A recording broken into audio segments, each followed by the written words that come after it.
Waalaikumsalam warahmatullahi wabarakatuh. 25 orang mahasiswa yang akan mengikuti pelaksanaan tutorial pada minggu ketiga ini Bapak dan Ibu. Nah, pada minggu ketiga ini sesuai dengan kesepakatan kita akan membahas materi yang ada di kelas ini modul 3 saja atau 3 dan 4 nih Bapak Ibu saya bagi?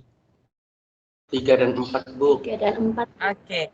Kita akan membahas modul 3 dan 4.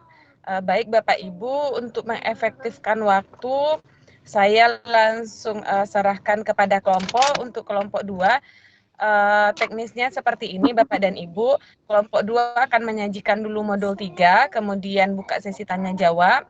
Nah, setelah itu kita baru lanjut ke modul 4. Sebelum sesi modul keempat, saya simpulkan dulu, kemudian saya pertegas dulu, baru kita lanjut ke modul keempat. Seperti itu ya Bapak dan Ibu.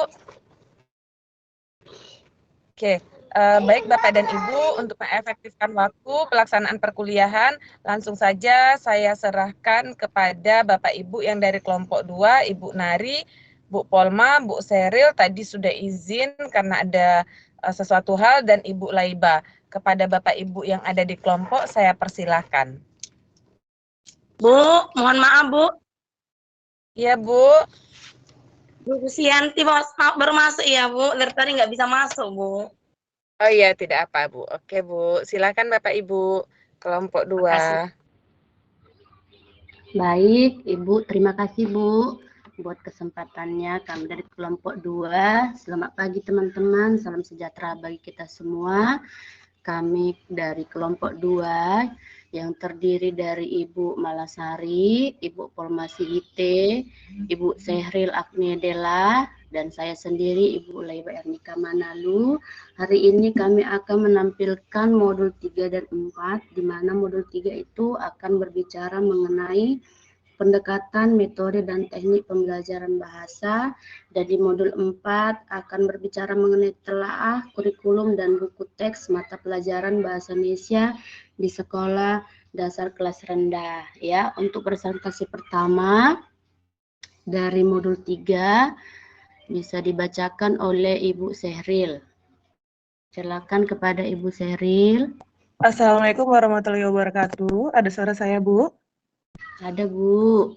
Oke, untuk modul 3 akan saya presentasikan. Maaf sebelumnya Bapak Ibu, mungkin saya tidak akan terlalu aktif dalam presentasi ini. Boleh dilanjut Bu, modul 3, pendekatan metode dan teknik pembelajaran bahasa. Boleh Bu? Oke, sekarang kita akan mempresentasikan bagian A, yaitu hakikat pendekatan dan metode dan teknik. Sebelumnya pasti Bapak Ibu guru hebat di sini sudah pernah menggunakan pendekatan dan metode atau teknik, bahkan sering saat pembelajaran di dalam kelas. Nah, dalam pembelajaran bahasa Indonesia, istilah pendekatan, metode, dan teknik saling terhubung atau saling menentukan, yaitu pendekatan menentukan metode dan metode menentukan teknik. Ketiganya mencapai tujuan yang telah diterapkan. Bapak Ibu bisa melihat gambar yang di sebelahnya, yang dimana di situ ada strategi dulu, baru kita dalam strategi pendekatan, kemudian metode, lanjut teknik, sehingga mencapai tujuan yang telah ditetapkan. Oke, di sini kita akan membahas pendekatan dulu yang pertama.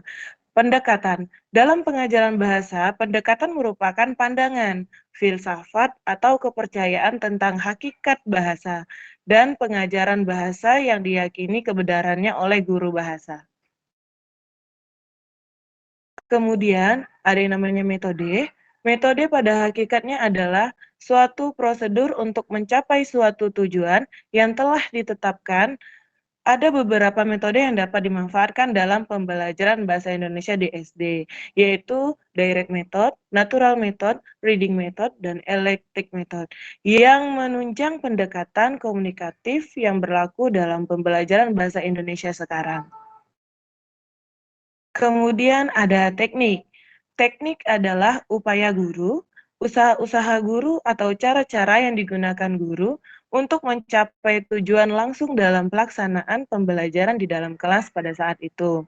Adapun teknik yang dapat diterapkan dalam pembelajaran bahasa Indonesia di SD, yaitu teknik ceramah, tanya jawab, diskusi kelompok, pemberian tugas maupun pendapat dan simulasi.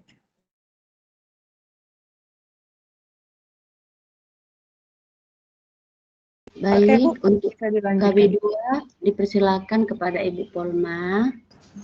Baik, terima kasih Bu Laiba. KB2, pembelajaran bahasa Indonesia terpadu di SD. Bagian A, pembelajaran terpadu lintas materi. Belajar bahasa tidak mungkin tanpa tema. Tema ini merupakan wadah untuk belajar bahasa. Untuk melatih keempat keterampilan berbahasa, dimulai dengan pemilihan atau penentuan tema. Setelah itu baru kita rancangkan langkah-langkah pembelajarannya. Jika yang menjadi fokus pembelajaran adalah keterampilan membaca, maka waktu dalam pertemuan di kelas dialokasikan membaca yang lebih banyak daripada keterampilan lain. Bagian B, pembelajaran terpadu lintas kurikulum. Di samping pembelajaran terpadu lintas materi, dalam suatu materi pembelajaran keterpaduan tersebut dapat juga dilaksanakan lintas kurikulum.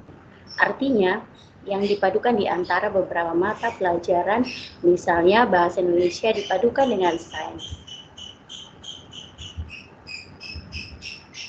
Modul 4 KB1 yang nanti akan di sesi kedua kita akan lanjutkan. Jadi saya kembalikan kepada Ibu Laiba. Oke, terima kasih Ibu Polma. Untuk saat ini demikianlah PPT modul 3 kami. Ya, untuk bagi teman-teman yang ingin kita berdiskusi pada pagi hari ini, dipersilahkan untuk 3 orang saja ya, Bapak Ibu. Terima kasih.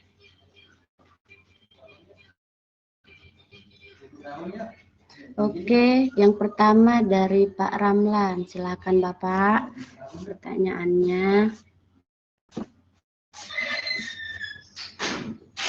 Baik, terima kasih untuk kelompok penyaji terkait dengan pemaparan modul 3 pembelajaran bahasa Indonesia di SD. Bu Laiba, kedengaran suara saya, Bu? Kedengaran sekali, Pak. Iya, Pak. Jelas sekali, Pak. Terima kasih. Terkait dengan yang kelompok sampaikan tadi, yaitu pendekatan metode dan teknik pembelajaran bahasa. Yang mau saya pertanyakan adalah kita tahu bahwa di dalam pembelajaran bahasa Indonesia, terutama itu di kelas kecil ya, bahwa terkadang pembelajaran bahasa Indonesia ini di sana tidak ada lagi yang namanya belajar membaca atau dan lain sebagainya, karena sesuai dengan buku panduan atau teks buku yang ada, bahwa dalam pembelajaran bahasa Indonesia itu bahwa anak-anak sudah harus contoh menjawab pertanyaan dalam bentuk kalimat, kemudian mengisi titik-titik sesuai dengan materi pokok yang ada dalam buku teks bahasa Indonesia. Nah, yang mau saya pertanyakan adalah pendekatan seperti apa yang efektif yang kita gunakan dalam pembelajaran bahasa Indonesia agar kompetensi anak itu, kompetensi pemahaman anak itu dapat tercapai, sehingga tujuan pembelajaran dalam bahasa Indonesia bisa tercapai dengan baik, terkhusus di kelas kecil. Terima kasih. Baik, saya ulangi pertanyaannya, Pak. Pendekatan seperti apa yang efektif di dalam bahasa Indonesia agar kompetensi atau tujuan dapat tercapai? Begitu ya, Pak Alan?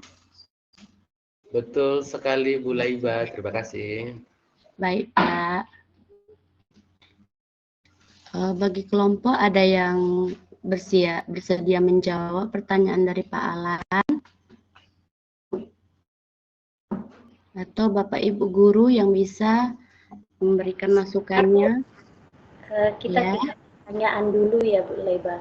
Oh iya, 2 pertanyaan lagi.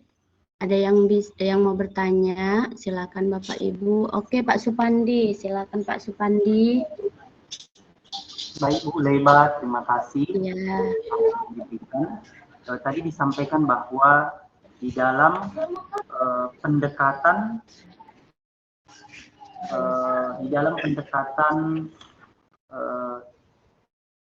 metode dan teknik pembelajaran bahasa, tadi yang pertama itu disampaikan bahwa di dalam pendekatan ada pandangan tentang proses belajar. Nah, pandangannya itu ada dua. Yang pertama itu aliran empiris dan yang kedua aliran rasionalis. Apa maksud dari kedua aliran ini? Boleh disampaikan kembali mungkin secara jelas ataupun mungkin apa perbedaan dari kedua aliran ini? Gitu.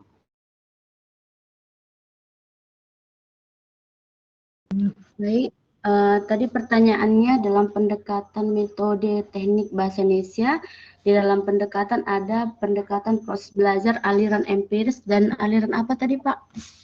Rasionalis. Oh, rasionalis. Begitu ya Pak? Iya Bu.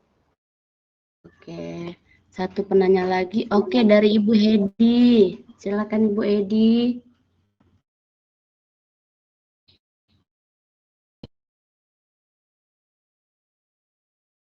Ibu Hedi.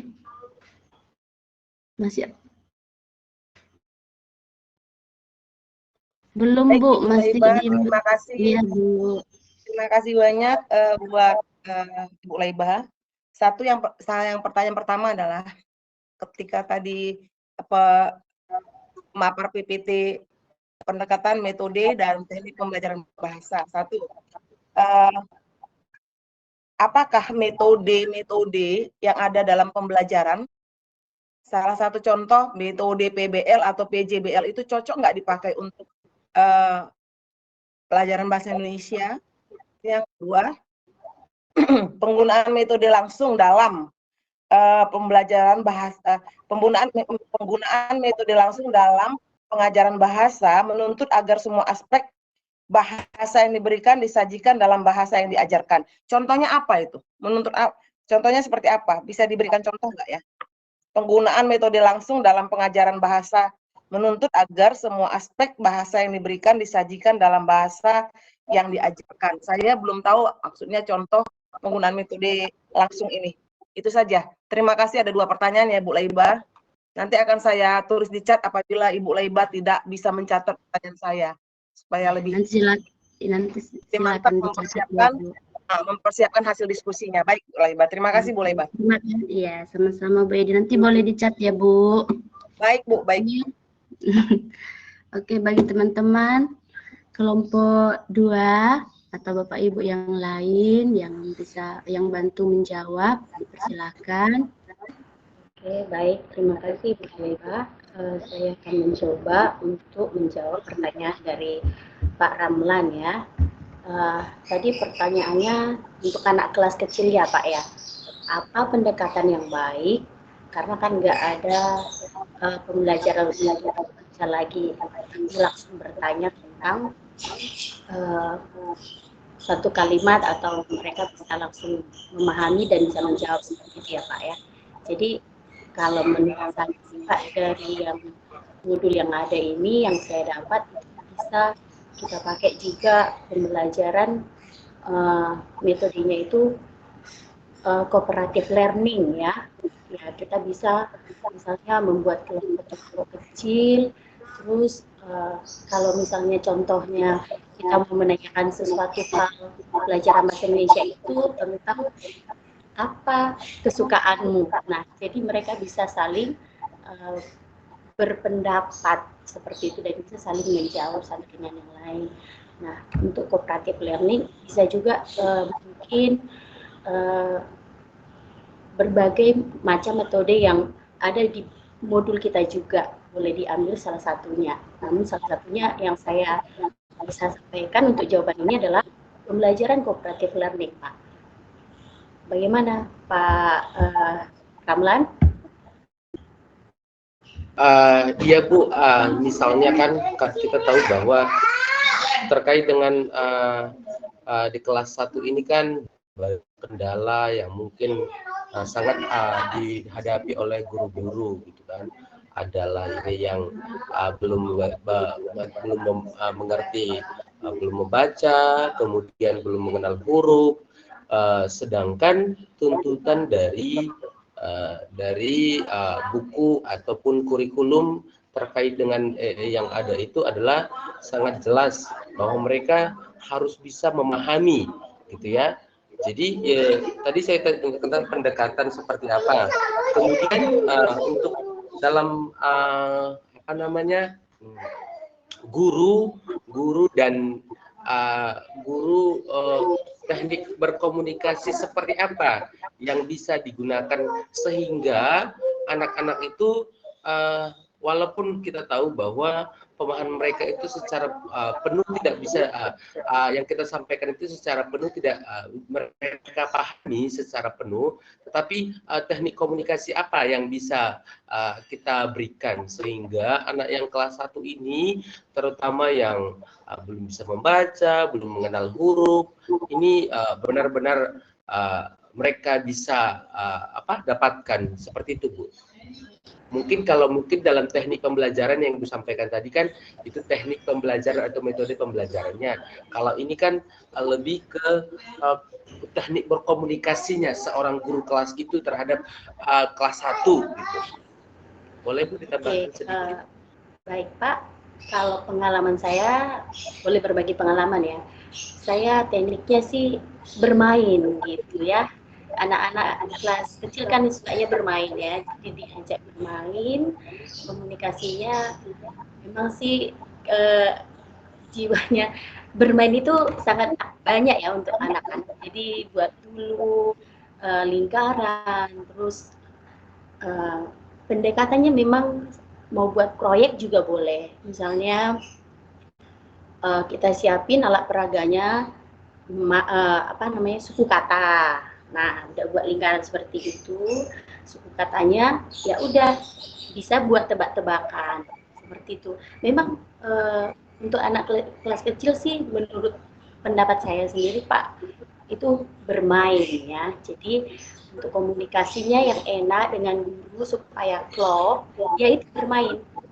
Nah, mungkin ada teman-teman yang mau menambahkan.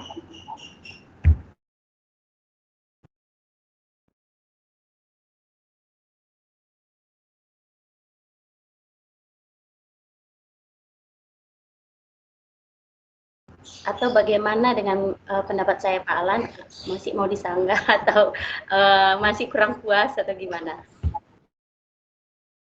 Sebenarnya yang Ibu sampaikan itu, kalaupun kita sebenarnya kan di dalam tingkat konteks permainan ini kan ada batas-batasannya itu ya Bu Palma ya.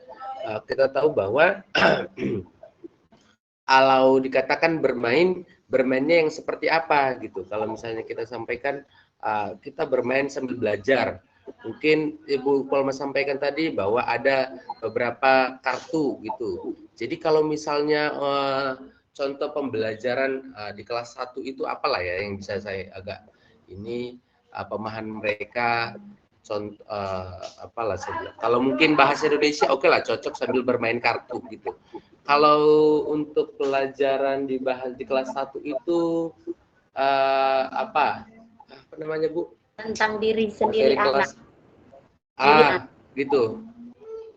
Iya. Materi kelas 1 gitu ya Bu? Iya, jadi boleh kita kasih gambar, misalnya gambar mata nih. Ayo, siapa yang bisa tahu ini bentuk benda apa gitu, gambar apa, terus apa kegunaannya. Jadi bermain, diajak anak-anak gitu, Pak. Oke, baik. Terima kasih Bu Palma untuk jawabannya. Saya lemparkan kepada Bu Laiba, moderator. Terima kasih. Baik. Bagaimana, sudah bisa diterima Pak Alan? Ya, sudah mulai puas Bu. Udah, nanti dipuaskan lagi oleh Ibu tutor kita, dijelaskan kembali ya Pak. Kita sama-sama belajar. Baik. Siap. Terima kasih Oke, Pak Alan. siap Bu Palma. Siap Bu Laiba. Terima kasih Bapak. Untuk pertanyaan Pak Supandi, Ibu Nari bisa menjawab. Atau tadi ada Pak Januari ya? Pak Januari tadi mau menambahkan Pak? Oke. Pak Januari tadi itu mau bertanya. tangan saya dari tadi tuh Bu terangkat, cuman mungkin belum kebagian rezeki bertanya. Terima kasih. Oh ya, dan nanti yang kedua ya Pak. Oke, untuk pertanyaan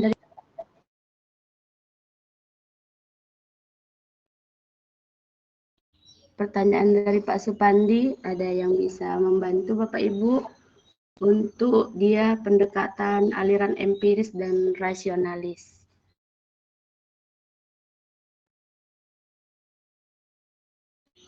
Pak Supandi, Pak Januari, tangannya masih terangkat Pak.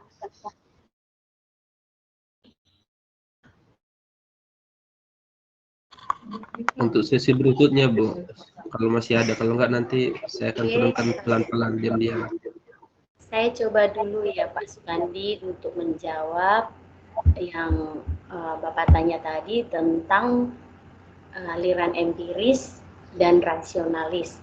Nah, kalau empiris itu kan dia mengutamakan pengalaman atau observasi sumber utama pengetahuan. Jadi dalam pembelajaran kita di kelas itu merupakan suatu pengalaman observasi kita terhadap siswa kita, seperti itu ya Pak ya,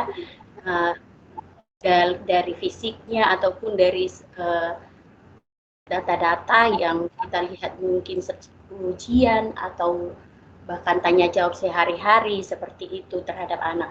Tapi kalau rasionalis yaitu bisa dikatakan pengetahuan yang berasal dari akal, pemikiran yang rasio, yang seperti itu ya Pak ya. Jadi kalau tentang perbedaannya yaitu pengalaman terhadap pembelajaran, dan kalau rasio itu masuk logika nggak dia anak itu melakukan hal atau pembelajaran yang seperti ini, atau rasio itu ya termasuk ke akal ya Pak ya, masuk logika, seperti itu sih pendapat saya. Atau boleh nggak diulangi Pak pertanyaannya? Oh iya Bu, baik. Jadi tadi kan dalam pendekatan itu ada proses belajar dibagi menjadi dua aliran gitu ya. Ada dibuat tadi di situ. Pada dasarnya para ahli membagi pandangan tentang proses belajar itu menjadi dua aliran, yaitu aliran empiris dan aliran rasionalis. Apa maksud dari kedua aliran tersebut dan perbedaannya seperti apa gitu. Berarti sudah hampir terjawab ya Pak ya. Jadi aliran empiris itu tadi tentang pengalaman langsung, observasi, sedangkan aliran rasionalis itu yaitu dengan logika secara proses pembelajaran, seperti itu Pak. Mungkin ada teman-teman yang mau menambahkan, atau bagaimana Pak Supandi, sudah bisa diterima kah? Kayaknya sudah mulai diterima Bu. Intinya berarti kalau empiris, ya, kalau empiris anak belajar dari pengalamannya gitu ya, dari pengalamannya. Iya atau betul pengetahuan Pak. yang dia peroleh secara langsung. Kalau rasionalis berdasarkan logika dia berpikir, mungkin kayak matematika, kita tanya sama anak itu, nah dia langsung ke nalar dia, gitu Pak. Oke Bu, siap-siap. Baik, terima kasih ya Pak Supandi. Sama-sama Bu Polma. Baik, bagaimana Pak Supandi, sudah bisa diterima Pak? Sudah Bu, terima kasih. Oke. Sekarang pertanyaan yang ketiga. Ini ada dua pertanyaan ya Bapak Ibu. Dari Bu Hedi. Nah ini ada dua yang bisa menjawab dari kelompok dari pertanyaan Ibu Hedi, dipersilakan.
Silakan Bapak Ibu. Baik, saya akan mencoba menjawab pertanyaan dari Bu Hedi yang pertama dulu ya Bu. Boleh kan Bu? Bu Hedi. Silakan Ibu Laiba. Ini kan diskusi kan ini, diskusi. Iya, iya Dan benar. pertanyaan. Saya mengangkat Iya, sebuah ini. masalah. Saya mengangkat sebuah masalah untuk didiskusikan agar semua kita di sini bisa paham. Terima kasih Bu. Iya Bu, saya akan mencoba menjawab ya. Tapi di sini dikatakan bahwa apakah metode PJBI apakah cocok untuk pelajaran bahasa Indonesia? Maaf Bu Laiba, PJBL. Ya, PJBL ya. dan PBL ya. Terima kasih Bu. Oh ya, PJBL ya. Saya Bu. Menurut saya ini bisa Bu, menurut saya. Karena ini bahasa Indonesia menurut saya bisa. Karena PJBL ini kan dia memecahkan suatu masalah menggunakan proyek begitu ya Bu. Ya, ini menurut saya ya Bu. Jadi kalau misalnya dalam bahasa Indonesia, kalau sekarang dalam kelas 4 kita belajar mengenai tokoh, begitu karakter. Di situ kita melihat bagaimana jalan cerita daripada tokoh-tokoh tersebut dalam suatu cerita. Jadi apa permasalahannya itu nanti dicatatkan oleh anak-anak kita, begitu dijelaskan alurnya, latar belakangnya, apa masalah dari cerita-cerita tersebut, seperti cerita-cerita Bunga Kemuning seperti itu ya Bu, untuk di kelas 4. Kemudian biasanya disuruh siswa untuk menceritakan kembali dan dituliskan pesan moralnya. Seperti itu Bu yang saya tahu. Kasih Bu Laiba, tapi itu masuk di sintak keberapa ya Bu? Iya Bu. Tapi yang Ibu bilang tadi itu dalam PJBL di sintak keberapa dia masuknya Bu? Sintak-sintak kan ada Bu. Jadi saya sudah coba untuk memasukkan PJBL ini, kayaknya saya belum bisa masuk sekali ya, belum pas gitu. Jadi apa dia masuk yang seperti Ibu terangkan tadi? Iya, saya juga kurang ini Bu, sebenarnya untuk PJBL ini agak membingungkan memang Bu Hedi. Saya juga mau bertanya juga ini nanti. Nah, karena baik Bu Laiba, karena gini Bu, ketika kita mengajar, sering sekali kita menggunakan metode yang tidak pas terhadap sebuah mata pelajaran, sehingga anak dibikin bingung gitu ya. Jadi makanya saya tanya di sini, kebetulan ada Ibu tutor nih, ahlinya Indonesia nih ya, Ibu. Jadi Ibu Legi, jadi mungkin Ibu Legi nanti itu bisa tuh menerangkan cocok nggak ya PJBL ini ya, karena itu kan berbasis proyek, tapi kebanyakan guru selalu memakai itu. Saya bingung juga. Sebenarnya untuk bahasa ini apa sih metodenya gitu ya, yang paling pas gitu. Jadi kalau untuk mata pelajaran lain is oke lah, IPA ya, matematika atau apa, itu oke lah dia ada project ya. Tapi kalau bahasa Indonesia saya rasa bahasa itu. Jadi aku sedikit bingung juga ya. Makanya ini kebetulan ada metode. Tadi dari semalam saya baca, ini nanti saya sampaikan lah Ibu di diskusi biar Ibu Legi bisa terangkan gitu. Terima kasih Bu. Apa yang kedua silakan Bu. Terima kasih Bu Laiba. Iya, nanti boleh dibantu ya Bu Legi. Oke, untuk yang kedua Bapak Ibu, siapa yang bisa membantu? Ini diskusi ya Bapak Ibu, yang boleh ngasih masukan, dipersilakan, sama-sama belajar. Seperti itu. Oke, Pak Supandi, silakan Pak Supandi. Ya, baik, terima kasih. Saya akan memberikan sedikit pendapat sesuai dengan pemahaman yang saya dapatkan dari buku. Tadi Bu Hedi sampaikan bahwa penggunaan metode langsung dalam pengajaran bahasa menuntut agar semua aspek bahasa yang diberikan disajikan dalam bahasa yang diajarkan.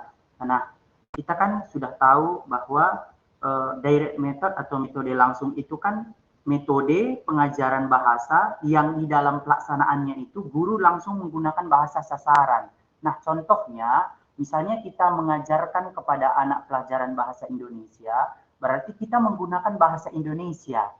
Nah, tidak lagi bahasa pertama yang diperoleh oleh anak-anak, tetapi sudah masuk ke bahasa kedua sesuai dengan aturan yang baik dalam berbahasa. Nah, kemudian mungkin kita ketika kita mengajarkan pelajaran bahasa Inggris kepada anak, nah alangkah baiknya kita berbahasa Inggris, sering menggunakan bahasa Inggris supaya anak-anak lebih cepat mengerti dan memahami apa yang disampaikan. Namun kita tetap harus memperhatikan karakteristik atau kemampuan anak kita di kelas yang kita ajarkan. Contohnya kita masuk di kelas 4, contohnya belajar bahasa Inggris. Kalau mungkin kita sebagai guru sudah mengetahui bahwa kemampuan anak kita ini mungkin tidak baiklah dalam bahasa Inggris, ya jangan pula kita selalu menggunakan direct method gitu. Nah, seperti itulah dia contohnya penggunaan bahasa langsung ini. Ini bahasa sasaran yang kita ajarkan dan itu yang kita gunakan. Seperti yang tadi saya sampaikan, kalau kita ajarkan bahasa Indonesia berarti langsung bahasa Indonesia. Kalau kita ajarkan bahasa Inggris berarti langsung kita pakai bahasa pengantarnya, menggunakan bahasa Inggris supaya anak-anak lebih cepat menerima dan memahami apa yang kita jelaskan. Terima kasih. Seperti itulah pendapat yang saya pahami dari modul yang diberikan kepada kita. Iya, bagaimana Ibu Edi? Bisa diterima, Bu? Bu Edi, dari pernyataan Pak Supandi untuk yang tadi, Bu, yang metode langsung. Terima kasih ya Pak Supandi. Terima kasih banyak buat diskusi kita hari ini. Mungkin nanti Ibu lagi bisa menambahkan. Terima kasih, boleh Pak. Ada Pak Januari. Mungkin saya juga mau sedikit menambahkan ya. Jadi termasuk tadi yang disampaikan direct method atau metode langsung ini kan. Jadi kan kalau di sini disampaikan, kalau di modul kita kan metode pengajaran bahasa yang dalam pelaksanaannya guru langsung menggunakan bahasa sasaran. Dalam hal ini kalau kita tadi sampaikan Pak Supandi mengajar bahasa Indonesia, hendaknya kita menggunakan bahasa yang baik dan benar, bahasa Indonesia, jangan dicampur dengan bahasa yang lain. Nah, dalam hal terkait contoh misalnya kan ada kata-kata ataupun kosakata yang memang kita sulit untuk mencari sinonimnya mungkin untuk kemudian kita jelaskan kepada anak-anak. Kan di buku disampaikan contohnya mengendap-endap. Kadang kan kita mencari sinonim dari kata mengendap-endap ini kan apa ya, seperti itu ya. Jadi untuk menjelaskannya kepada anak-anak. Kan kita sering mendapatkan pertanyaan daripada anak-anak yang ya ketika mereka tidak mengerti mereka langsung tanyakan. Nah, seperti itu. Jadi guru dalam hal ini ketika menjelaskan mungkin dibantu seperti yang dijelaskan di materi kita menggunakan sebanyak mungkin pembelajaran berbahasa ini dan mempraktekkannya seperti itu ya. Jadi sebanyak mungkin kosakata yang apa kita sampaikan anak, hal-hal yang mungkin baru bagi mereka, tapi ketika dalam menjelaskan juga kita bantu mungkin contoh kata tadi mengendap-endap itu kan kita bantu dengan mungkin memberikan gerakan seperti itu. Jadi anak-anak mungkin lebih terangsang. Jadi mereka itu lebih gampang atau dimudahkan untuk memahami makna kosakata tersebut dengan bantuan gerakan kita langsung. Jadi itu tadi maksudnya yang saya dapat juga dari buku, kurang lebih seperti yang disampaikan oleh Pak Supandi. Mungkin tambahannya mungkin ya perlu didemonstrasikan gerakan-gerakannya untuk mengartikan atau menyampaikan maksud daripada kalimat tersebut kepada anak-anak, masuk kalimat atau kata tersebut. Seperti itu sih yang saya dapat. Terima kasih. Baik, terima kasih Pak Januari untuk masukannya kepada kita. Nah, untuk sesi yang pertama di modul 3 sudah selesai. Kemudian kita akan mendengar masukan dari Bu Legi. Kepada Ibu, dipersilakan Bu. Oke, baik. Terima kasih Bu. Baik, Bapak Ibu, suara saya kedengaran? Kedengaran. Ya, baik, pada pagi hari ini kita membahas, ini materi yang sangat menarik sekali sebenarnya Bapak Ibu, terkait dengan pendekatan, metode, strategi, dan teknik. Ini adalah hal yang menarik yang perlu kita kaji secara bersama-sama dan menyamakan persepsi kita terkait mana sih yang masuk ke dalam metode, mana yang masuk ke dalam pendekatan, mana yang masuk dalam teknik. Selama ini kita akan menyamakan antara pendekatan, metode, teknik dalam kegiatan pembelajaran. Nah, 3 hal ini adalah sesuatu yang sangat berbeda Bapak Ibu. Sangat berbeda dari segi penerapannya, dari segi definisinya, dari segi pelaksanaannya. Nah, yang pertama kita lihat yang secara garis besar yang paling tinggi itu adalah pendekatan, Bapak Ibu. Apa itu pendekatan? Sikap atau pandangan tentang sesuatu yang biasanya berupa asumsi. Nah, atau seperangkat asumsi yang saling berhubungan. Jadi Bapak Ibu, ketika Bapak Ibu menyusun perangkat pembelajaran, Bapak Ibu pilih dulu pendekatan apa yang Bapak Ibu pakai, karena pendekatan ini adanya dalam nalar Bapak Ibu. Artinya Bapak Ibu, oh kalau materi menulis puisi ini pendekatannya yang cocok. Oh kalau materi teks cerpen ini adalah pendekatan yang cocok. Itu ada di dalam kepala Bapak Ibu ketika Bapak Ibu menyusun kegiatan pembelajaran. Nah, atau perangkat pembelajaran. Nah, jadi Bapak Ibu, pendekatan itu adalah pandangan Bapak Ibu terkait dengan kegiatan pembelajaran yang akan Bapak Ibu lakukan. Nah, contohnya saja di dalam pendekatan ini tadi ada yang ditanyakan oleh Bapak Ramlan, ada 2. Ada yang Bapak Ramlan, Bapak siapa ya Bu tadi yang menanyakan empiris dan rasional. Nah, jadi ada 2 pendekatan. Ya, Bapak Supandi. Nah, ada pendekatan empiris dan ada pendekatan rasional. Nah, pendekatan rasional itu adalah kita beranggapan sebagai seorang guru bahwasannya pengetahuan itu berdasarkan pemikiran. Sedangkan yang empiris itu si anak mendapatkan sesuatu berdasarkan pengalamannya. Nah, jadi ada 2 pendekatan. Di dalam pendekatan itu ada aliran namanya aliran empiris, di mana kita seorang guru beranggapan bahwasanya si anak nanti bisa belajar berdasarkan pengalaman. Nah, sedangkan aliran rasional si anak bisa belajar berdasarkan pengetahuan. Nah, jadi Bapak dan Ibu, aliran dalam pendekatan ini ada 2. Jadi pendekatan itu adalah pandangan Bapak Ibu terhadap apa yang akan Bapak Ibu lakukan dalam kegiatan pembelajaran. Ini bukan mengeksekusi, tetapi pendekatan ini adalah hal yang Bapak Ibu pikirkan. Nah, ketika saya mengajar ini, nanti saya akan menggunakan pendekatan yang berpusat pada siswakah atau pembelajaran yang berpusat kepada guru. Nah, itu lebih ke konsepnya. Nah, ketika kegiatan pembelajaran dengan kurikulum Merdeka ataupun kurikulum 2013, Bapak Ibu, pendekatan itu sudah berpusat kepada peserta didik. Tidak lagi pembelajaran berpusat kepada guru. Guru tidak lagi sebagai pusat dari kegiatan pembelajaran, tapi guru adalah fasilitator dalam kegiatan pembelajaran. Nah, itu pendekatan Bapak Ibu. Jadi pendekatan itu ada 2, pendekatan yang berpusat kepada guru dan pendekatan yang berpusat kepada siswa. Nah, di dalam pendekatan, untuk mengeksekusi pendekatan tersebut, kita butuh metode. Metode itu adalah cara Bapak Ibu untuk mencapai tujuan pembelajaran yang akan Bapak Ibu laksanakan. Jadi metode ini adalah cara mengajar.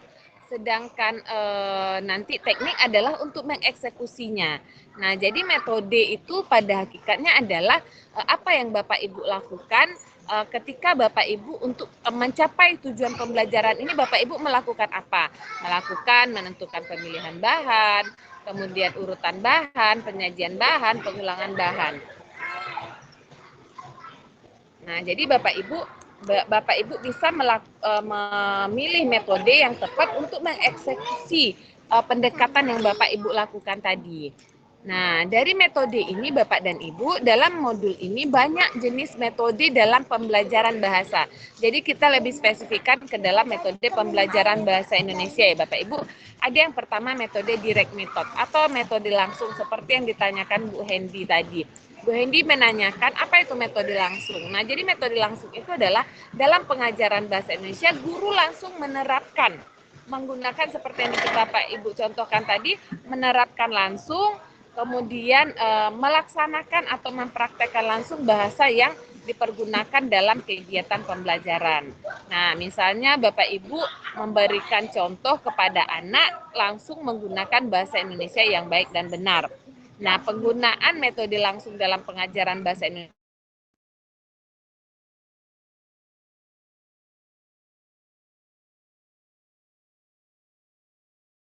Suaranya hilang, Ibu. sebuah kata yang memang kata itu adalah kata baku. Nah, itu Bapak Ibu ajarkan langsung kepada peserta didik. Jangan Bapak Ibu ketika mengajarkannya menggunakan itu.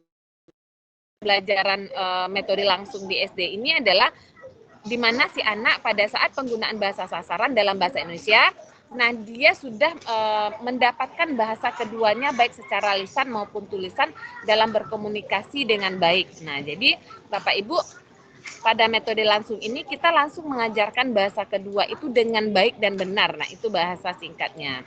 Nah, kemudian Bapak dan Ibu, ini beberapa jenis metode dalam pembelajaran bahasa Indonesia. Ada tadi metode langsung, kemudian ada yang natural, ada psikologi metode, kemudian fonetik metode, kemudian ini Bapak Ibu, yang Bapak Ibu perlu pertegas adalah ini adalah metode dalam kegiatan pembelajaran bahasa Indonesia. Nah, ini metodenya. Nah, kalau yang tadi ditanyakan oleh Bu Hedi adalah itu metode dalam kegiatan pembelajaran secara keseluruhan. Nah, apa sih PJBL itu? PJBL itu adalah metode pembelajaran yang berbasis kepada proyek. Nah, di mana peserta didik secara keseluruhan akan melakukan kegiatan pembelajaran dengan memahami tahapan-tahapan atau sintak-sintak dalam kegiatan pembelajaran. Nah, perlu kita pertegas di sini Bapak Ibu, metode pendekatan teknik dalam kegiatan hari ini, modul ini adalah khusus dalam pembelajaran bahasa Indonesia. Metode apa yang tepat kita pergunakan dalam bahasa Indonesia? Ini ada banyak ini Bapak Ibu. Nah, ini khusus dalam pembelajaran bahasa Indonesia. Jenis-jenis metode dalam pembelajaran bahasa Indonesia. Nah, kalau metode yang tadi itu adalah metode pembelajaran secara keseluruhan harus dilakukan oleh seorang guru dalam kegiatan pembelajaran. Nah, dengan adanya kurikulum Merdeka sekarang ada model baru yang sedang sebenarnya PJBL ini bukan model baru. Dari tahun 2015 sudah ada model PJBL ini.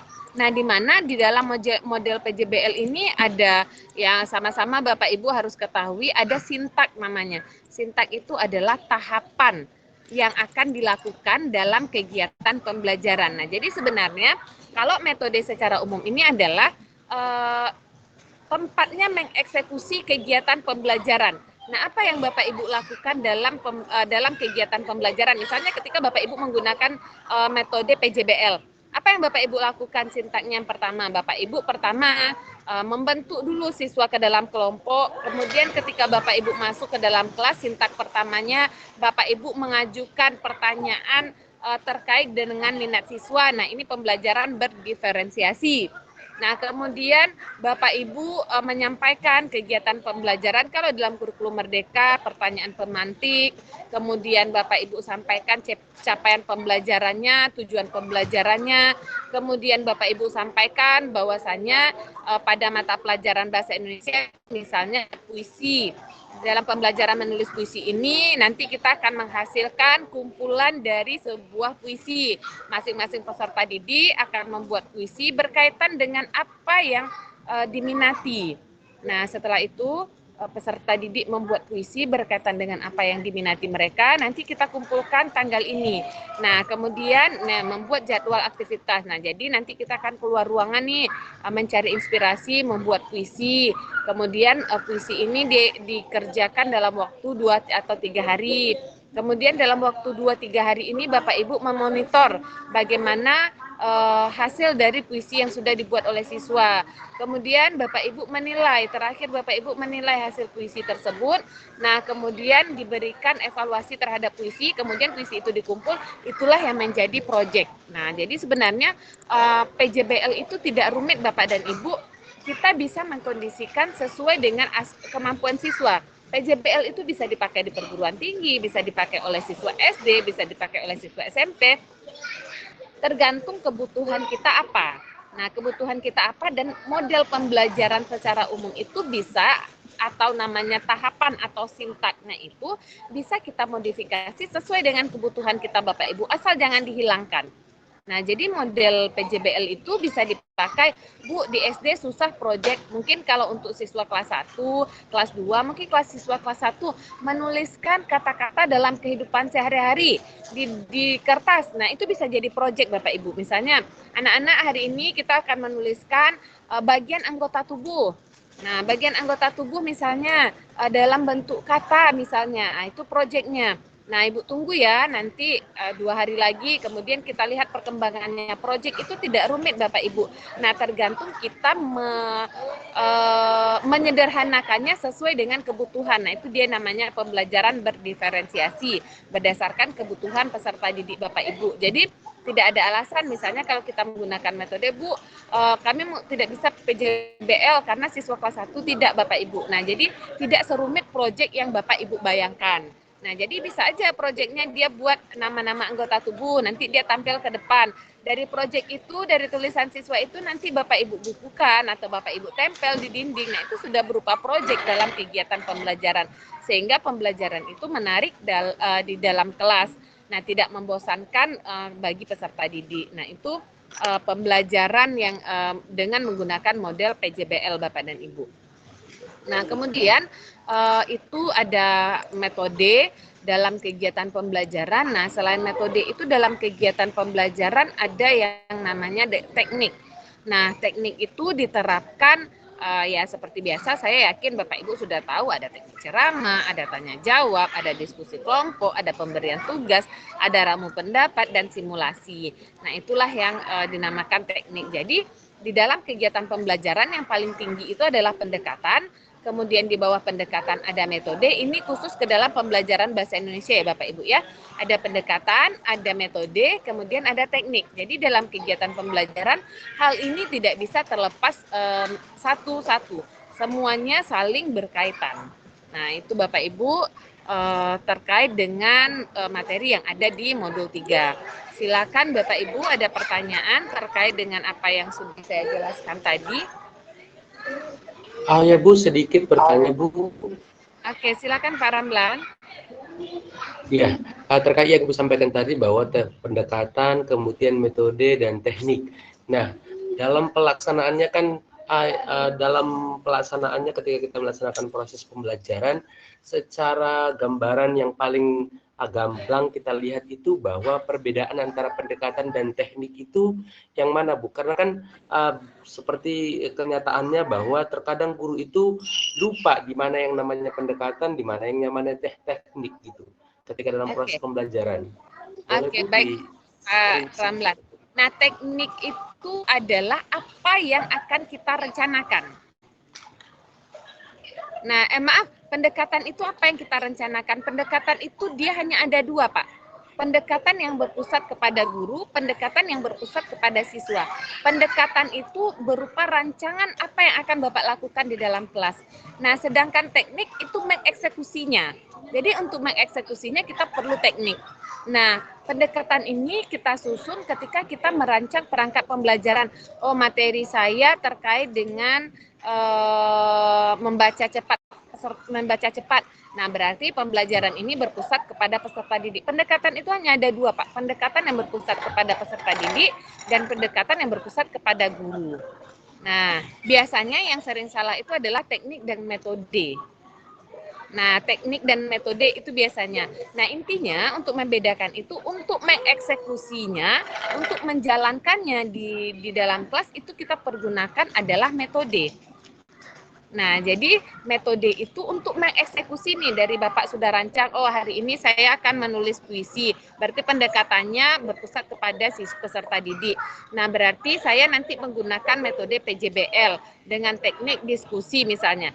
Nah, untuk mengeksekusi hal itu dieksekusilah oleh metode yang menjalankannya. mengajukan pertanyaan pemantik, membentuk siswa dalam proyek, kemudian mengarahkan tugas. Nah, itu masuk dalam metode.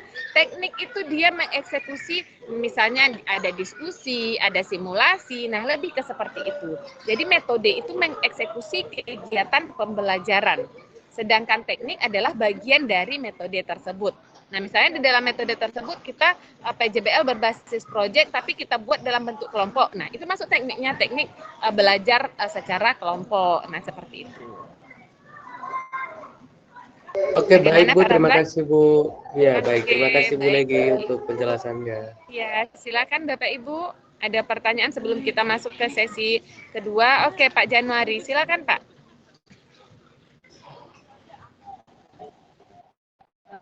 Iya Bu. Suara Bapak putus-putus, Pak. Sebenarnya nggak jadi saya tanyakan di sesi diskusi tadi. Jadi Pak, teman-teman Bapak juga Ibu, sudah suara membahas ini Pak secara Januari apakah tadi. putus-putus?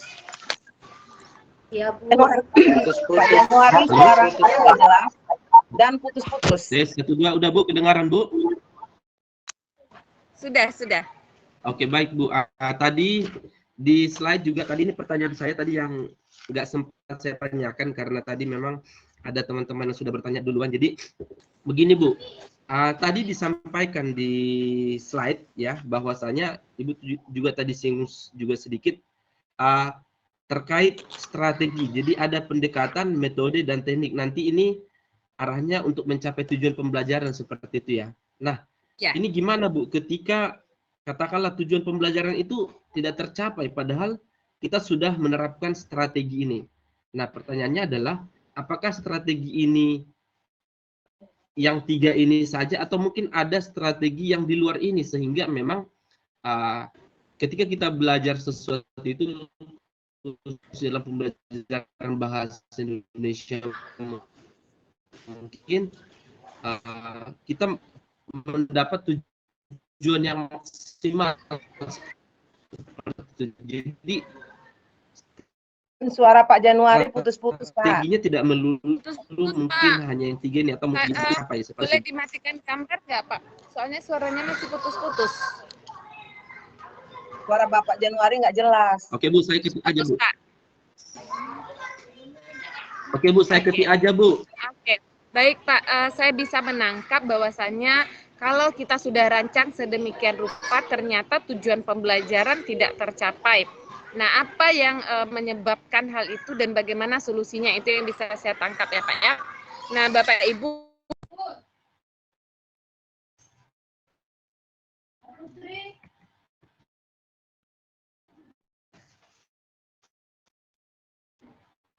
Suara Bu. Mute Bu, suaranya Bu. Jaringan. Ya hilang suara saya. Oke, baik Bapak Ibu. Sebentar Bapak Ibu, karena ini laptop saya baterainya hampir sedikit. Sebentar ya Bapak Ibu, saya pindah dulu ya.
Baik Bapak Ibu, maaf terganggu sebentar.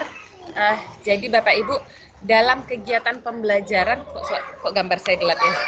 Dalam kegiatan pembelajaran, nah jika hal itu tidak tercapai berarti ada sintak dalam kegiatan pembelajaran atau rancangan yang belum matang Bapak Ibu persiapkan. Nah, jadi ada hal yang belum matang yang belum dipersiapkan. Mungkin saja pada tahap kegiatan pembelajaran, sintaknya tidak kita pergunakan dengan baik. Nah, mungkin saja Bu, saya sudah mempergunakan sintaknya dengan baik. Nah, mungkin saja pada kegiatan pembelajaran itu Bapak dan Ibu kondisinya tidak sesuai. Artinya kita meminta siswa berdiskusi kelompok, kemudian menghasilkan proyek. Ternyata dari proyek itu siswa tidak bisa membuat. Nah, itu bisa jadi bahan evaluasi. Nah, jadi Bapak Ibu banyak hal penyebabnya, bisa saja situasinya tidak sesuai dengan konteks pembelajaran. Misalnya ketika Bapak Ibu meminta peserta didik menulis puisi, kemudian tujuan pembelajaran itu adalah menulis sebuah teks puisi dengan baik dan benar. Nah, itu di 2JP. Nah, ketika tujuan pembelajaran itu dimunculkan di 2JP, kan menulis puisi itu butuh waktu untuk Bapak Ibu ya, mengeluarkan inspirasi. Tidak bisa di dalam 2 jam pembelajaran tersebut. Nah, jadi banyak hal sebenarnya menjadi faktor. Nah, yang perlu kita evaluasi di sini.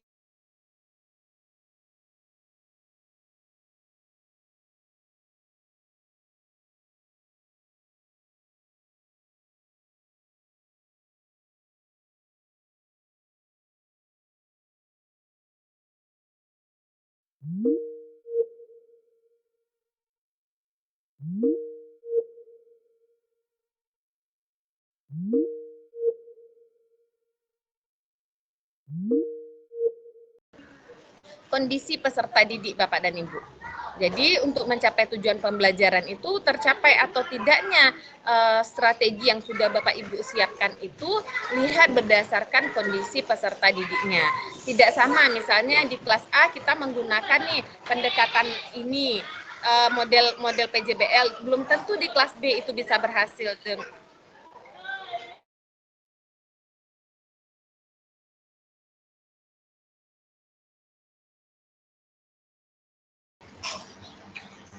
Hilang lagi Bu suaranya. Maaf Bapak Ibu, jaringan saya hilang ternyata. Seperti itu ya Pak Januari, apa yang perlu diperbaiki, kita lihat lagi modelnya, kemudian kita lihat lagi, tapi selama ini untuk kegiatan pembelajaran, tujuan pembelajaran itu pasti tercapai asalkan kita melaksanakan sintaknya dengan baik. Nah, itu saja. Oke Bapak Ibu, bagaimana Pak Januari?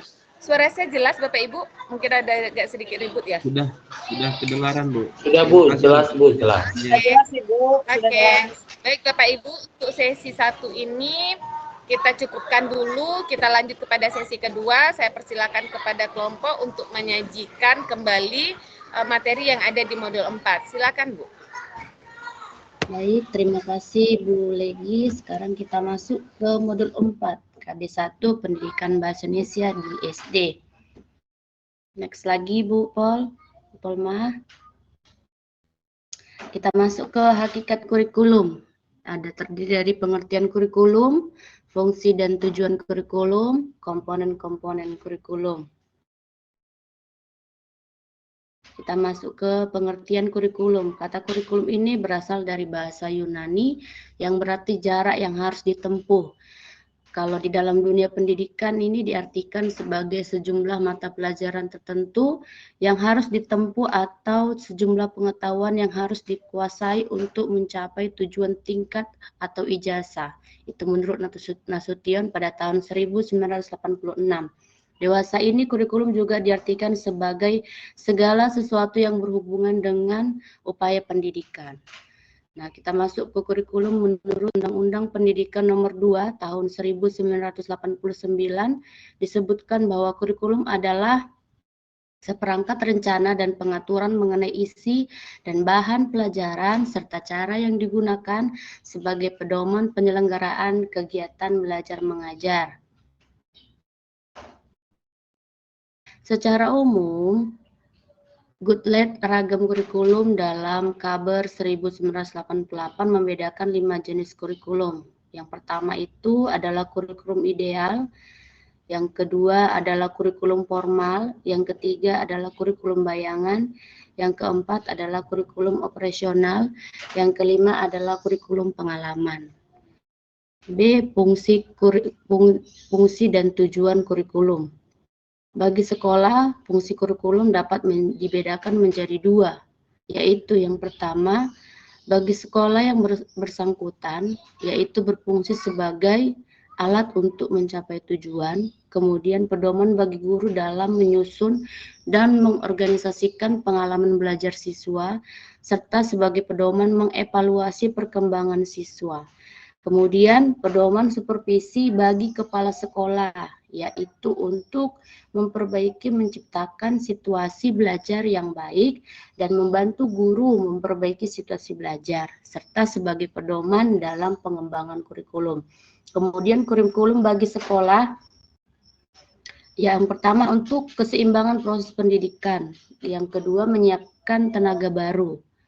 Fungsi dan tujuan mata pelajaran Bahasa Indonesia Sekolah Dasar dan Madrasah Ibtidaiyah dalam kurikulum 2004 dijelaskan bahwa fungsi dan tujuan kurikulum SD sebagai berikut. Yang pertama, fungsi mata pelajaran Bahasa Indonesia dikaitkan dan merupakan konsekuensi dari kedudukan dan fungsi bahasa Indonesia sebagai bahasa nasional dan bahasa negara serta sastra Indonesia sebagai hasil cipta intelektual produk budaya, yaitu sebagai sarana pembinaan kesatuan dan persatuan bangsa, sebagai sarana peningkatan pengetahuan keterampilan dalam rangka pelestarian dan pengembangan budaya, sebagai sarana peningkatan pengetahuan dan keterampilan untuk meraih dan mengembangkan ilmu pengetahuan, teknologi dan seni, sarana penyebarluasan pemakaian bahasa Indonesia yang baik untuk berbagai keperluan menyangkut berbagai masalah, sarana pengembangan penalaran, sarana pemahaman beragam budaya Indonesia melalui Kanzanah Kesusastraan Indonesia. Lanjut lagi Bu Pol. Kita masuk ke komponen-komponen kurikulum.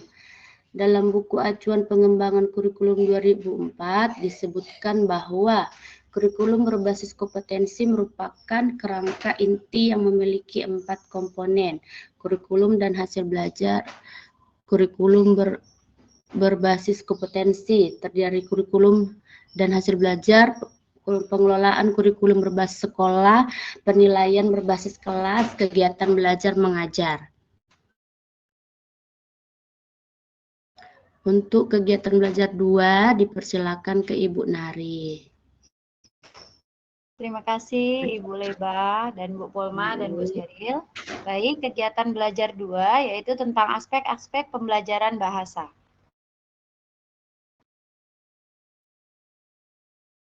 Aspek keterampilan bahasa yaitu yang pertama mendengarkan, 2 berbicara, 3 membaca, dan yang keempat menulis. Dalam keempat aspek di atas terdapat kemampuan berbahasa dan aspek kemampuan bersastra. Pada kurikulum 2004 ini bertujuan untuk mencapai standar kompetensi. Kerangka standar kompetensi pada mata pelajaran Bahasa Indonesia memiliki 5 komponen yaitu standar kompetensi, kompetensi dasar, hasil belajar, indikator, dan materi pokok. Contoh standar kompetensi pada kelas 1.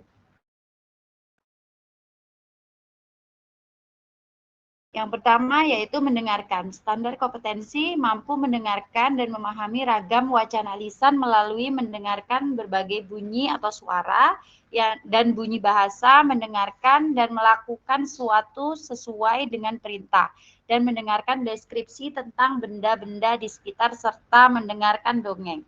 Kompetensi dasarnya yaitu mendengarkan dan membedakan berbagai bunyi suara serta bunyi bahasa, dan hasil belajarnya yaitu membedakan berbagai bunyi suara, bunyi bahasa, dan mengucapkannya secara verbal. Indikatornya membedakan berbagai bunyi suara, bunyi atau suara tertentu secara tepat, menirukan bunyi atau suara tertentu seperti suara burung, ombak, kendaraan, dan lainnya. Mengenal bunyi bahasa dan melafalkan bunyi bahasa secara tepat. Materi pokoknya adalah, belum Bu Polma? Materi pokoknya adalah pengucapan bunyi atau suara tertentu di sekitar, pelafalan bunyi bahasa. Dan yang kedua yaitu berbicara. Standar kompetensinya mampu mengungkapkan pikiran, pendapat, gagasan, dan perasaan secara lisan melalui memperkenalkan diri, menyapa, menjelaskan warna, nama, dan fungsi anggota tubuh, serta benda-benda di sekitar, menceritakan pengalaman, melakukan percakapan, dan menyampaikan rasa suka dan tidak suka, serta mendeklarasikan puisi dan memerankan tokoh dongeng. Di sini kompetensi dasarnya yaitu memperkenalkan diri, hasil belajarnya memperkenalkan diri menggunakan kalimat sederhana dan bahasa yang santun. Sedangkan indikatornya menyebutkan data diri, nama kelas, sekolah, dan tempat tinggal dengan kalimat sederhana. Menyebutkan nama orang tua dan saudara kandung, menanyakan data diri dan nama orang tua serta saudara kandung teman sekelasnya. Materi pokoknya kalimat sederhana untuk memperkenalkan. Yang ketiga yaitu membaca. Standar kompetensi mampu membaca dan memahami teks pendek dengan cara membaca lancar bersuara beberapa kalimat sederhana. Kompetensi dasarnya membiasakan sikap membaca yang benar, hasil belajarnya membiasakan diri dan bersikap dengan benar dalam membaca. Gambar tunggal, gambar seri, dan gambar dalam buku. Indikatornya menunjukkan posisi duduk yang benar, mengatur jarak antara mata dan objek harus tepat, yaitu 30 cm. Memegang objek dengan benar, membuka buku dengan urutan yang benar, sedangkan materi pokoknya yaitu gambar tunggal, gambar seri, gambar dalam buku. Selanjutnya yaitu keterampilan menulis.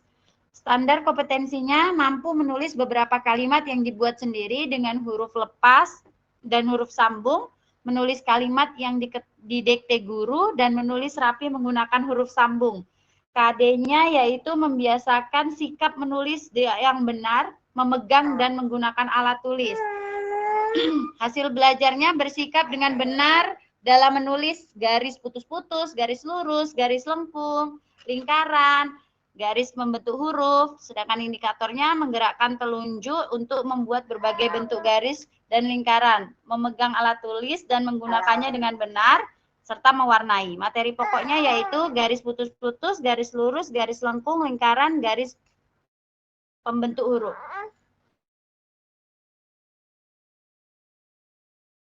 B.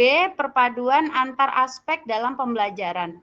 Dalam praktik pembelajaran bahasa Indonesia pada kelas 1, kita bisa memadukan kompetensi dasarnya seperti kompetensi dasar berbicara, memperkenalkan diri, dipadukan dengan kompetensi dasar menulis. Menulis beberapa kalimat dengan huruf sambung. Alternatif skenario pembelajaran terpadu. Seperti contoh percakapan antara guru dengan seluruh siswa. Guru menanyakan selamat pagi anak-anak, seluruh siswa akan menjawab selamat pagi Bu Guru. Kemudian Bu Gurunya akan menanyakan anak-anak seperti yang kamu ketahui, mulai kemarin kelas kita kedatangan murid baru. Nah, murid itu akan menjawab, betul Bu, tetapi saya belum tahu namanya. Akhirnya gurunya akan memberikan perintah untuk memperkenalkan diri pada anak yang baru tersebut. Lanjut Bu Polma. Nah, siswa barunya pun akan memperkenalkan sesuai instruksi dari gurunya. Seperti dapat dilihat di situ ya Bapak Ibu. Terima kasih.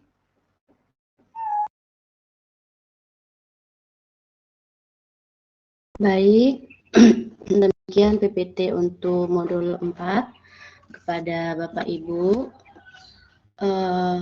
Yang ingin membahas mengenai diskusi kita hari ini dipersilakan untuk 3 orang, yang 3 orang saja ya Bapak Ibu, karena waktu juga kita lihat ya Bapak Ibu. Oke, kepada Ibu Susi ya. Iya, ya Bu Susi Polma. dipersilakan. Ibu Polma, Bu Laiba. Bu. Iya, terima kasih Bu Laiba buat kesempatannya. Tadi di KB4 ini kita belajar tentang kurikulum ya Bu ya. Kurikulum itu kita tahu adalah kurikulum itu adalah seperangkat rencana ya Bu, rencana mengenai yang digunakan sebagai pedoman dalam penyelenggaraan pembelajaran atau kegiatan belajar mengajar ya Bu. Nah, yang saya mau tanyakan tadi di slide-nya juga ada dijelaskan ragam kurikulum Bu, ragam kurikulum menurut Goodlet ya, dalam Kadbers 9888 yang nomor 3 Bu, kurikulum bayangan. Nah, saya mau tanyakan sini Bu, apa itu kurikulum bayangan Bu? Karena katanya sini juga dijelaskan di modul kita, kurikulum yang ada dalam pikiran yang diinginkan oleh orang tua dan guru. Nah ya Bu, berarti ini kan adalah kurikulum kayak berasal dari orang tertentu gitu Bu ya. Nah, saya mau tanyakan coba Bu, apa sih itu pengertian kurikulum bayangan menurut kelompok penyaji, kemudian berikan Bu contoh gitu, contoh kurikulum yang diberikan oleh guru dan orang tua untuk anak-anak kita. Terima kasih Bu. Baik, Bapak Ibu. Tadi ya pertanyaannya apa yang dimaksud dengan ragam kurikulum bayangan, begitu ya Bu Susi ya? Iya, Bu. Ya, dan contohnya, oke. Kemudian Pak Ramlan lagi. Kepada Pak Ramlan. Sampai Pak James. Pak James saja dulu. Pak James saja. Pak James lah dulu. Pak Ramlan tadi udah. James. Oke Pak James. Silakan Baik, Pak. Ibu Laila. Seperti kita tahu nih bahwa khusus di kelas rendah itu kan Bu, pelajaran IPA ya atau sains itu kan tidak ada, dan sebenarnya itu bukan ditiadakan gitu ya Bu ya, tapi diintegrasikan dengan pelajaran bahasa Indonesia. Yang menjadi pertanyaan saya Bu, mengapa pelajaran sains itu khusus di kelas rendah itu diintegrasikan dengan pelajaran bahasa Indonesia? Mungkin kelompok juga Ibu Laiba bisa memberikan contoh. Terima kasih Bu. Baik. Tadi Pak, mengapa pelajaran sains diintegrasikan ke pelajaran bahasa Indonesia? Seperti itu ya Pak James? Iya Bu, dan bisa dilengkapi dengan contoh Bu. Oke, baik Pak. Oke, sekarang Pak Ramlan. Pak Ramlan, oke. Pak. Ya, baik. Terima kasih untuk kelompok penyaji terkait dengan modul 4 tentang kurikulum ya.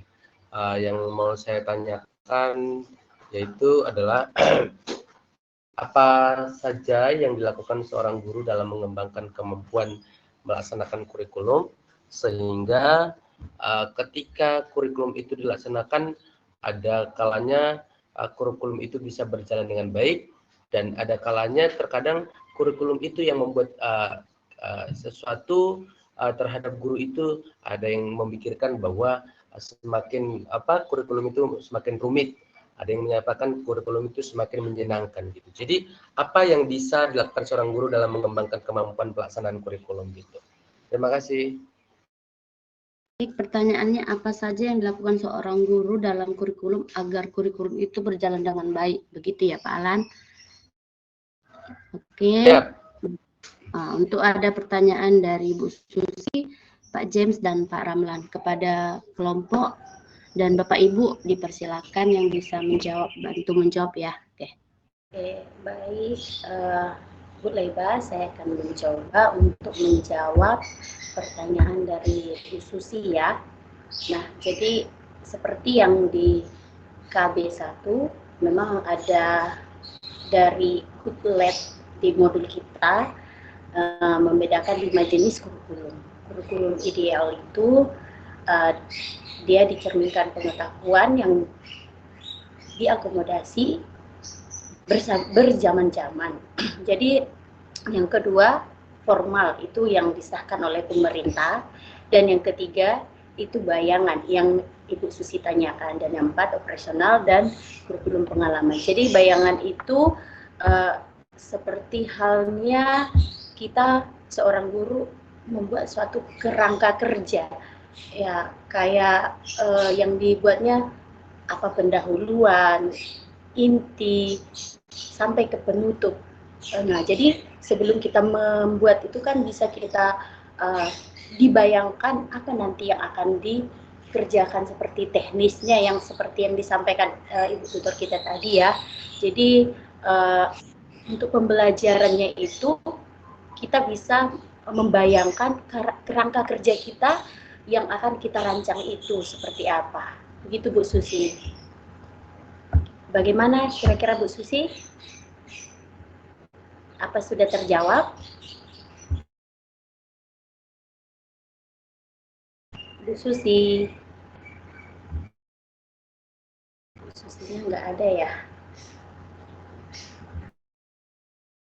Tadi Bu, laptopnya ngelek baru ganti ke ini Bu. Iya. Katanya tadi Bu, maaf. Oke, saya ulangi lagi ya Bu ya. Jadi kan kurikulum bayangan itu di modul kita itu merupakan suatu kerangka kerja yang akan kita rancang. Jadi mulai dari pendahuluannya, persepsinya, baru intinya sampai penutupnya kita bayangkan dulu untuk teknisnya seperti apa, baru kita lakukan seperti itu Bu. Bagaimana Bu Susi? Enggak Bu, saya belum dapat itu gambarannya Bu, karena kan saya tanyakan tadi kan Bu, ragam kurikulum ya kan Bu, tentang kurikulum bayangan. Kan saya menyaji bagaimana sih kurikulum bayangan itu Bu.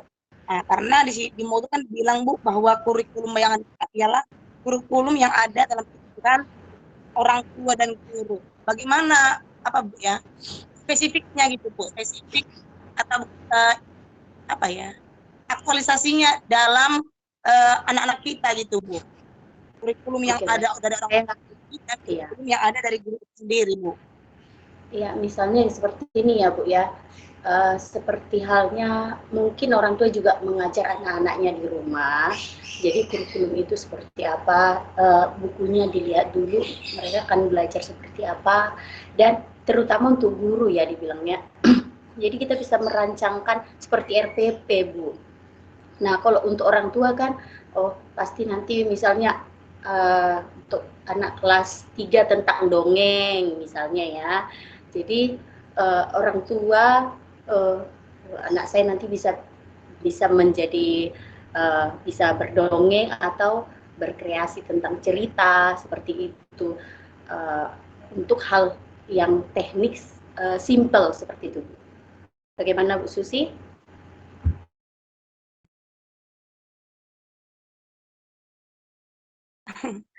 Atau ada teman-teman lain mungkin yang lebih apa ya? Makasih. Ada sedikit menambahkan Bu Laiba terkait dengan kurikulum bayangan ini.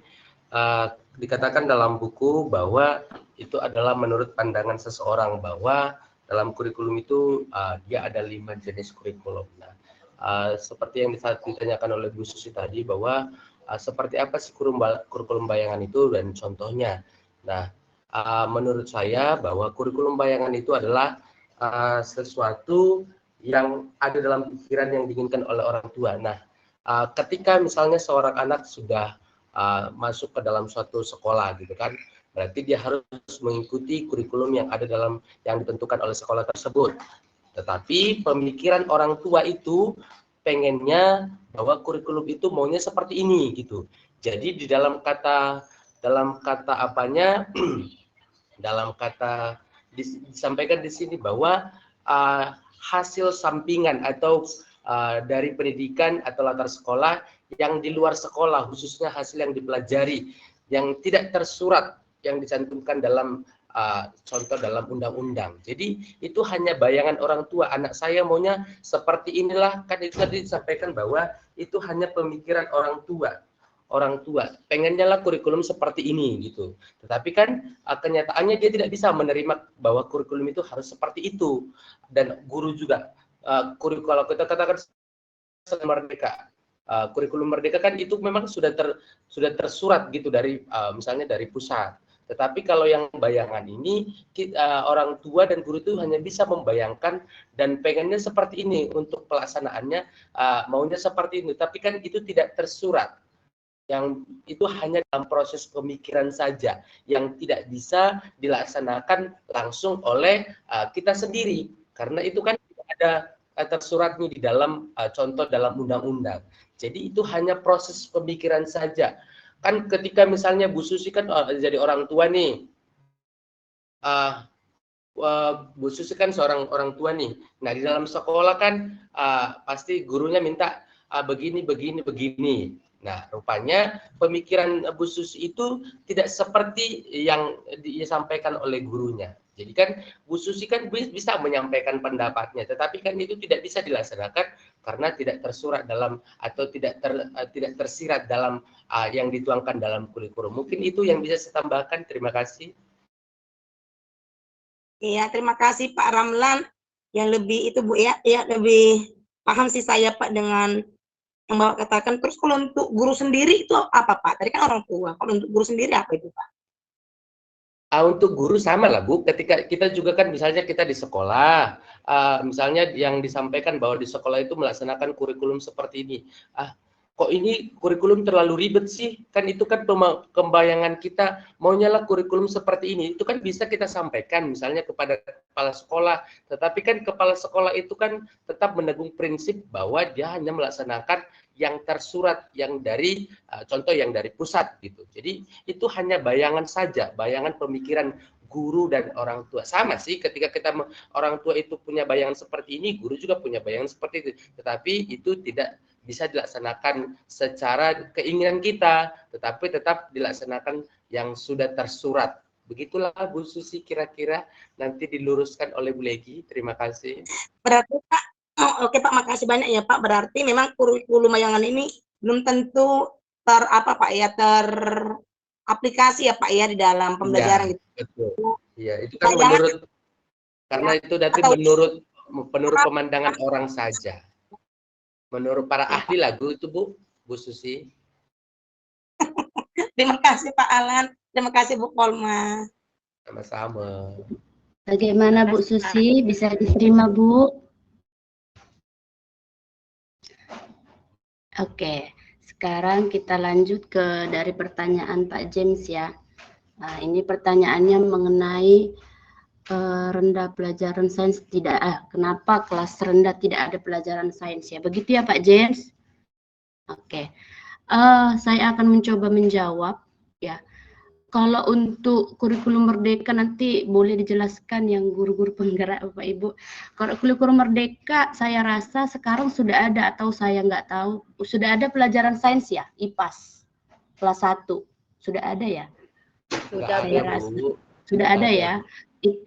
Sudah ada? Oh, nah tidak ada, kalau untuk kelas 1. Iya. Tapi di kelas 3 dia sudah masuk IPAS Bu. Kelas 3 sudah masuk ya? IPAS. Sudah. Maksudnya untuk kelas 1, kelas 2 Bu Laiba, IPAS iya, itu kan saya tahu. Iya, karena di kelas 1 ada itu buku kelas IPAS kami Pak, di kelas 1 ada. Iya, di kurikulum. Ibu salah. Kelas 1 itu tidak ada IPAS. Yang ada itu PASB Bu, karena dia nanti melanjut ke kelas 4. Begitu Bu. Iya.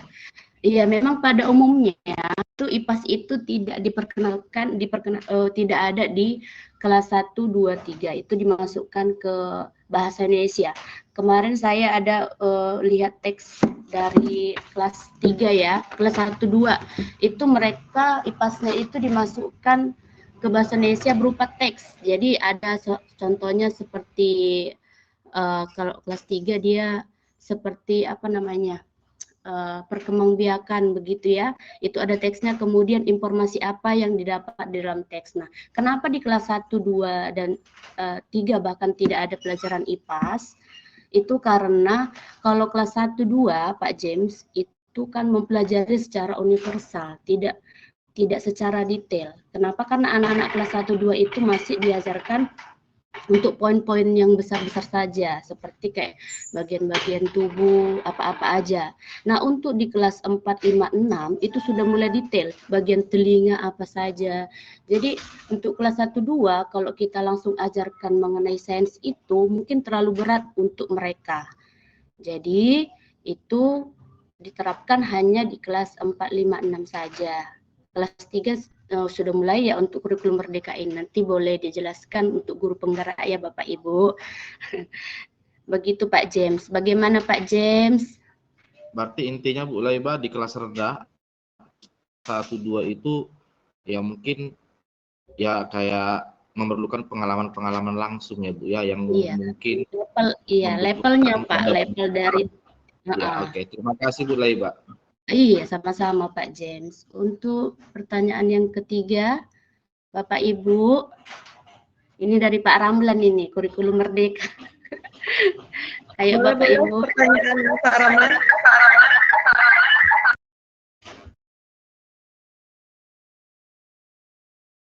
Boleh Bu, untuk pertanyaan Pak Ramlan, saya membantu kita berdiskusi. Soalnya saya ulang, apa saja yang dilakukan guru untuk menjalankan tugasnya dengan baik untuk dalam pengembangan kurikulum ya Pak. Nah, dari yang saya alami, kita kan kurikulum itu berubah dari kurikulum 2013 menuju kurikulum merdeka. Yang pertama sekali, guru itu harus tahu dulu merumuskan tujuan belajarnya sesuai kurikulumnya bagaimana.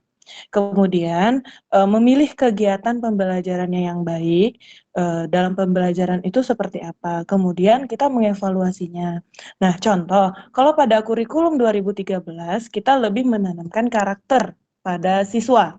Sehingga guru itu membuat RPP sesuai bagaimana cara kita menanamkan karakter keterampilan anak tersebut, yaitu lebih dominan ke sikap, pengetahuannya. Nah, sedangkan kurikulum merdeka itu guru harus memahami siswa dulu terlebih dulu ya Pak ya, karena kita harus mampu memilih kemampuan siswanya kalau untuk pada kurikulum merdeka. Tapi kalau misalnya salah, mohon dibantu ya Pak ya, atau diperbaiki. Kemudian pada kurikulum merdeka kita juga menumbuhkan karakter pelajar Pancasilanya. Nah, kalau kalau saya, bagaimana sih kita untuk mengembangkan atau kemampuannya itu tadi kita harus mampu merumusi tujuan belajarnya, memilih kegiatan pembelajarannya seperti apa, kemudian kita harus mengevaluasi bagaimana kinerja kita dalam mengajar gitu supaya sesuai dengan kurikulum yang berlaku. Dan kita juga Pak memahami dengan baik isi dari tujuan kurikulum tersebut. Isi tujuan kurikulum 2013 atau Merdeka Belajar. Terus kita sebagai guru mengimplementasikan dengan baik dalam proses pembelajarannya melalui perencanaan guru tersebut. Contohnya yang kayak kita buat pasti administrasi pembelajarannya seperti itu. Bagaimana Pak Ramlan? Seperti halnya memang bahwa tugas dan prinsip seorang guru itu adalah bagaimana dia mengimplementasikan terkait apa yang sudah diterapkan dalam satuan pendidikan. Seperti yang disampaikan Bu Sheryl tadi, berarti dia harus pertama sekali harus mengetahui dulu bagaimana prinsip dari kurikulum yang dilaksanakan di dalam satuan pendidikan tersebut. Berarti Ya, itu ya Bu ya. Berarti kita berperan untuk mengimplementasikan terkait apa yang sudah ada dalam satuan pendidikan. Baik, terima kasih Bu Sheryl untuk tanggapannya. Baik, Ibu, bagaimana Ibu Legi, dilanjut lagi atau ditutup saja? Gimana Bu? Saya pertegas dulu Bu, baru kita tutup ya Bapak ya. Okay. Baik, Bapak Ibu, menarik sekali terkait dengan pembahasan yang ada di modul 4, yaitu terkait dengan kurikulum. Nah, ini yang menjadi fenomena kita dalam kegiatan pembelajaran, beberapa kali kurikulum itu diganti. Nah, artinya di dalam modul ini baru sampai ke beberapa kurikulum saja. Nah, jadi Bapak dan Ibu, kita selama ini tahu nih apa yang dimaksud dengan apa itu kurikulum. Tapi kita apakah tahu definisi kurikulum itu yang sebenarnya? Mungkin saya bisa minta ke Ibu Lena. Ibu Lena, apa itu kurikulum, Bu Lena?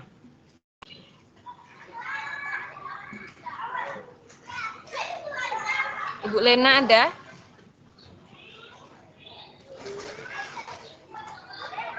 Ibu Lena dari kelas ini ya, Bapak Ibu? Iya, Ibu. Ya, Bu.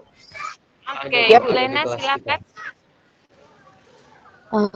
Menurut saya, kurikulum itu adalah suatu standar yang telah ditentukan pemerintah dan dilaksanakan oleh satuan-satuan pendidikan, baik di jenjang SD, SMP, maupun yang lainnya. Oke, berarti standar ya, Bu ya. Standar yang harus dicapai dalam kegiatan pembelajaran. Nah, Proses jadi pembelajaran.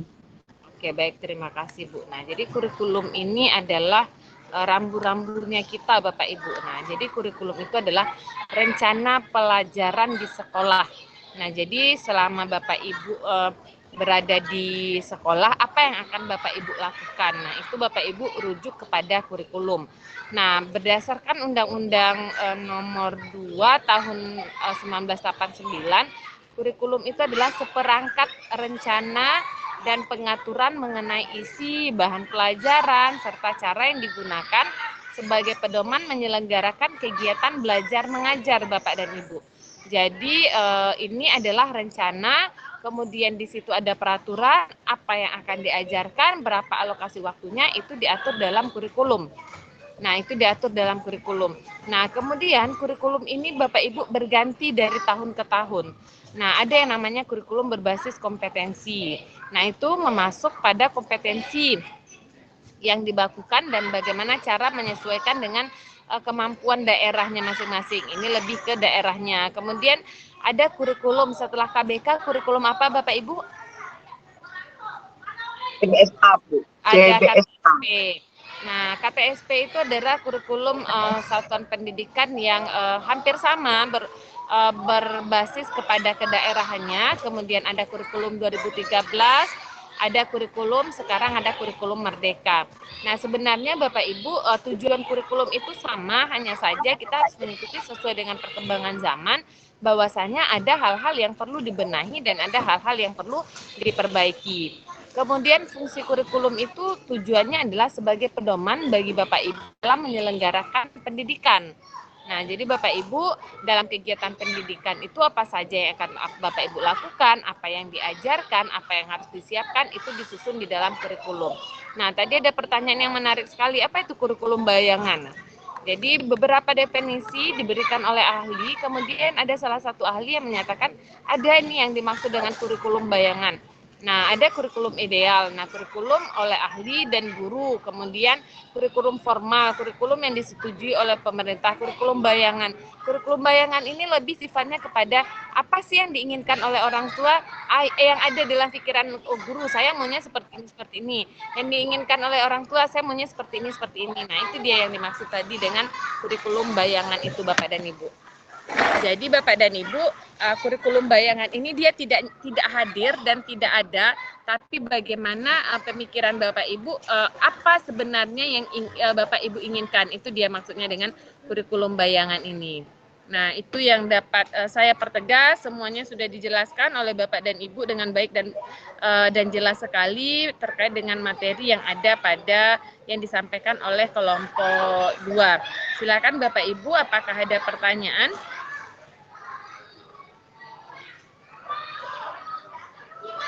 Oke, baik. Jika tidak ada pertanyaan, sebelum saya kembalikan kepada kelompok untuk ditutup, Bapak Ketua boleh diambil gambarnya dulu sebagai bukti otentik pelaksanaan perkuliahan kita pada siang hari ini. Masih pagi ya Pak Bapak ya? Ibu. Baik Bapak Ibu, silakan open kameranya. Kita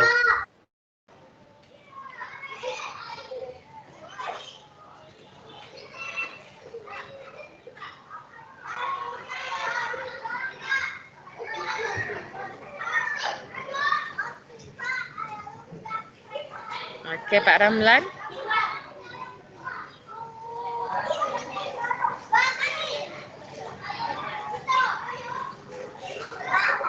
Udah Bu, silakan dilanjut Bu Legi. Oke, baik, terima kasih Pak Ramlan. Baik Bapak Ibu, kelompok 2, saya kembalikan kepada Bapak Ibu kelompok 2 untuk ditutup dulu sebelum saya menutup pelaksanaan perkuliahan pada pagi hari ini. Silakan Bu Laiba. Terima kasih Bapak Ibu Guru, terima kasih juga untuk Ibu Legi buat kesempatannya dari kelompok 2. Kami juga minta maaf Bapak Ibu apabila masih ada kekurangan dalam penyajian kami. Terima kasih juga buat Ibu Legi yang sudah memberikan masukan untuk menjadi pengalaman kami untuk kami terapkan. Demikian kami sampaikan, sekian dan terima kasih dari kelompok 2. Terima kasih Bu. Baik, terima kasih Bu Laiba, luar biasa. Kelompok 2 sudah menyajikan materi yang hebat terkait dengan 2 modul, modul 3 dan modul 4. Baik Bapak Ibu, hari ini adalah pertemuan ketiga. Nanti kemungkinan hari ini atau besok saya akan mengirimkan soal latihan tugas satunya. Kemudian nanti akan saya kirimkan. Saya coba dulu di LMS di Silayar ya Bapak Ibu. Semoga Silayarnya bisa. Kalau tidak nanti saya juga akan kirimkan di WA Group. Baik Bapak Ibu, untuk pertemuan hari ini saya cukupkan sampai di sini. Terima kasih atas perhatiannya. Sampai bertemu minggu depan. Saya akhiri dengan mengucapkan Assalamualaikum warahmatullahi wabarakatuh. Selamat pagi Bapak Ibu.